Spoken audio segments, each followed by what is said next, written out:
ඔයා mobile phone එකේ game එකක් ගහනකොට හරි ඇප් එකක් ඕපන් කරනකොට හරි ඇඩ් ප්ලේ වෙනවද? අද වීඩියෝ එකෙන් කියලා දෙන්නේ අන්නේ ඇඩ් ප්ලේ වෙන එක නතර කරගන්නේ කොහොමද කියලා. සුබ දවසක් කියලා ප්‍රාර්ථනා කරනවා ඔයාලා හැමෝටම. අදත් සාදරයෙන් පිළිගන්නවා අපේ YouTube channel එකට. ඉතින් guys අද මම ඔයාලට කියලා දෙන්නේ සුපිරිම ටිප් එකක් කොහොමද ඔයාලගේ මොබයිල් ෆෝන් එකේ ඇඩ් ප්ලේ වෙන එක නතර කරගන්න කියලා. ඉතින් guys අපි යමු වීඩියෝ එකට. ඔයා මුලින්ම ඔයාගේ මොබයිල් ෆෝන් එකේ settings වලට යන්න. settings වලට ගිහිල්ලා ඒකේ search bar එකේ type කරන්න DNS කියලා. DNS කියලා type කරලා search කරාට පස්සේ ඔයාලට එයි private DNS settings කියලා. මෙන්න මේ දෙවෙනියට අවිල්ල තියෙන private DNS කියන එක ටච් කරගන්න.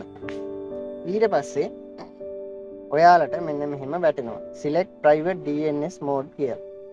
ඒක off කරලා තියන්න පුළුවන්. auto දාලා තියන්න පුළුවන්.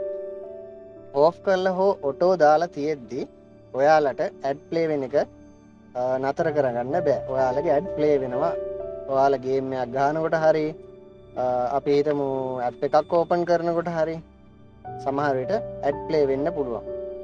ඉතින් guys ඒකට අපි කරන්නේ මෙන්න මේ auto තියෙන එක මෙන්න මේ private DNS provider host name කියන එක උඩ touch කරගන්නවා. ඊට පස්සේ මෙන්න මෙතන type කරගන්න ඕනේ dns.adguard.com කියලා. ඊට පස්සේ මෙන්න මෙතන save දෙනවා. දැන් guys ඔයාලා බලන්න ඔයාලා ගේම් එකක් ගහනකොට හරි app එකක් open කරනකොට හරි ad එකක් play වෙන එක දැන් නතර වෙලා ඇති. ඔන්න ඔය විදිහට තමයි ෆෝන් එකේ අනවශ්‍ය ad play වෙන එක නතර කරගන්නේ.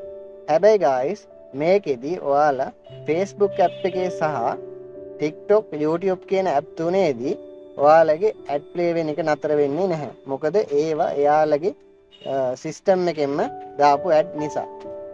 ඉතින් guys ඔයාලගේ ෆෝන් එකේ වෙන app හරි game හරි ගහනකොට ad play වෙන එක මේකෙන් ඔයාලට නතර කරගන්න පුළුවන්. ඉතින් guys මේ වීඩියෝ එක ඔයාලට ගොඩක් ප්‍රයෝජනවත් වෙන්න ඇති කියලා හිතෙනවා. අද වීඩියෝ එක ඔයාලට ප්‍රයෝජනවත් වුණා කියලා හිතෙනවා නම් මේ වීඩියෝ එකට like එකක් දාලා comment එකක් දාන්න. ඉතින් මේ වගේ වැදගත් වීඩියෝ ඔයාලට අරන් ආපු ගමන්ම දැනගන්න අපේ YouTube channel එක subscribe කරලා bell icon එකත් click කරලා තියාගන්න. ඉතින් guys මේ වගේ වැදගත් වීඩියෝ එකකින් නැවතත් හමු වෙමු. හැමෝටම සුබ දවසක්.